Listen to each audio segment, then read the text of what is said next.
अस्सलाम वालेकुम वरहमतुल्लाहि वबरकातुहू। कैसे हम सब खैरियत से हैं? ठीक हैं। डॉक्टर शुजात अली आपकी खिदमत में हाजिर है। उम्मीद करता हूँ कि खैरियत से होंगे।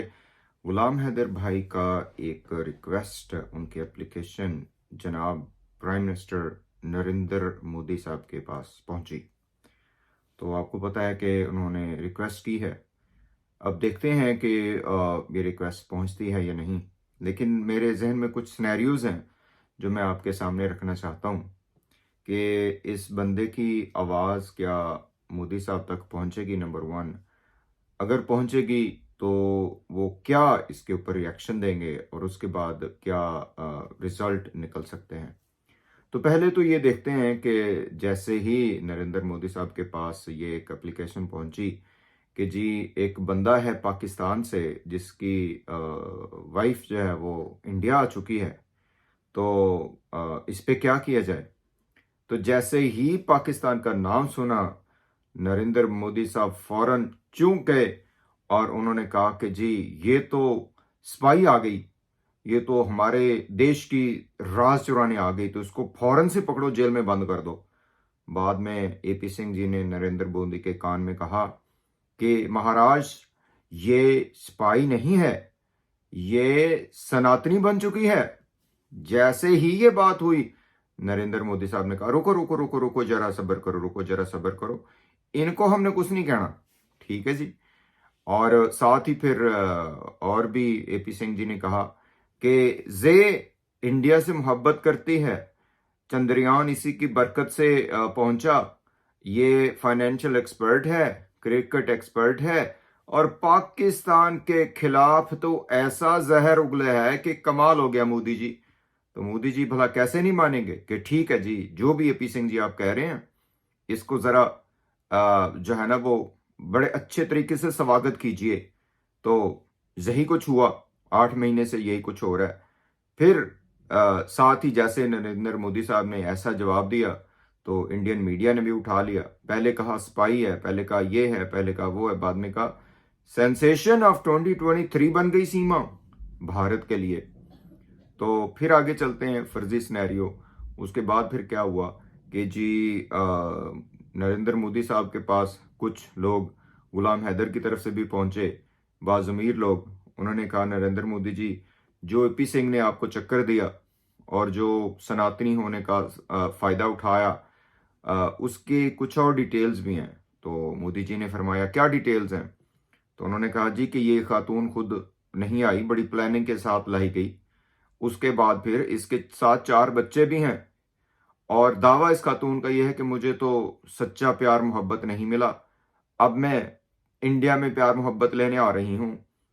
तो जैसे ही ये पता चला मोदी जी को, उन्होंने कहा है 4 बच्चे, अबे इंडिया की क्या आबादी कम है जो 4 बच्चे और आ गए, वो भी पाकिस्तानी।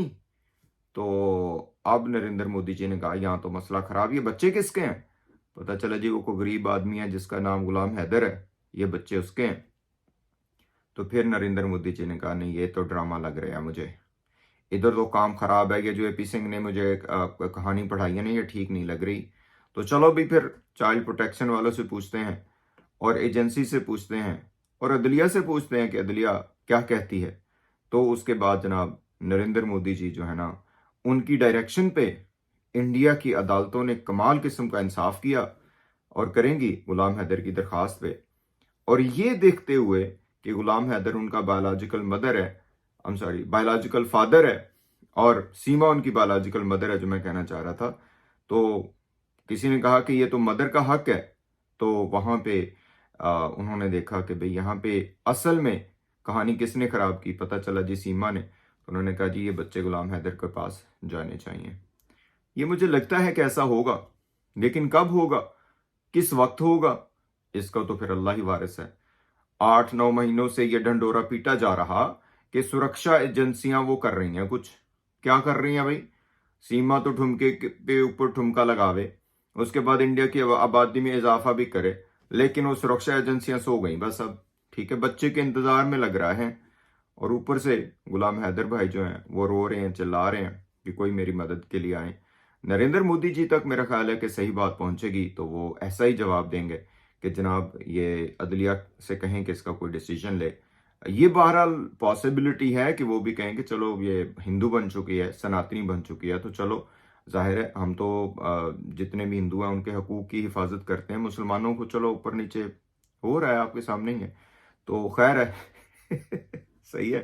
तो ये बच्चे तो चलो अब हिंदू हो चुके हैं, तो कुछ और इजाफा करें हम आबादी में, लेकिन ज्यादा इम्कान यही है और इंसानियत के नाम पे यही उम्मीद है कि ये जो है अदालतें जो है वो गुलाम हैदर के हक में ही फैसला करेंगी और इनको जो सीमा है उसको या तो डिपोर्ट किया जाएगा या फिर इंडियन कानून के मुताबिक वो किया जाएगा। लेकिन एपी सिंह की टीम जो है वो पूरे तरह से जो है ना वो अपना नैरेटिव सामने रख रही है और रखेगी भी कि बच्चे मोटे हो गए, बच्चे ताजे हो गए, बच्चों को बेहतरीन कोटियां मिल गई, बच्चों को तो अब स्कूल खुल गया। और सबसे बड़ी बात यह कि मीणा फैमिली के ऊपर इस वक्त पूरे इंडिया ने बहुत वो कर दिया है, जिसे हम कहते हैं कि उनको जदोकोब कर रहे हैं, उनके ऊपर इल्जामात आरोप लगा रहे हैं। तो बहरहाल इस बात पे मैं अलहदा बात करूंगा कि मीना फैमिली अब बड़ी तंग आ चुकी है क्योंकि लोग उनको गालियां निकाल रहे हैं, उनको अजीब अजीब सी कोठे ये वो फलां। हम इस बात के बिल्कुल हक में नहीं है। जो लोग भी चाहे वो पाकिस्तान से हैं या इंडिया से हैं उनसे गुजारिश है कि वो बिल्कुल ऐसा ना करें। देखिए आप कंडक्ट पे बात कीजिए, किसी के पर्सनल उस पर जाने की ज़रूरत नहीं है। अगर उन्होंने गलत किया है तो उसके ऊपर हम बात करेंगे। बाकी जब तक के अदालतें नहीं कहेंगी, जब तक के हमारी जो एजेंसीज हैं वो नहीं कहेंगे, हम कुछ नहीं कहेंगे। बहरहाल इसमें कुछ लोगों का जो लोटा किरदार है वो भी सामने आ रहा है। पहले यही वो लोग थे जो कहते थे कि एहतजाज होना चाहिए भरपूर किस्म का ताकि गवर्नमेंट के ऊपर प्रेशर पड़े, और अब जही लोग कह रहे हैं कि भाई बिल्कुल भी नहीं, इस काम में आपने बात भी नहीं करनी वरना आपके ऊपर केस हो जाएगा। अशके भी अशके ते सदके भी सदके। क्या बात करें अब हम यहाँ पे। बहरहाल जी, नरेंद्र मोदी साहब का जवाब मुझे तो लगता है कि पॉजिटिव आएगा। We do have a great hope, let's see what happens. आप सबका बहुत शुक्रिया। आपका इस सिनेरियो के हवाले से क्या ख्याल है बताइएगा। मिलते हैं फिर ब्रेक के बाद। अस्सलाम वालेकुम।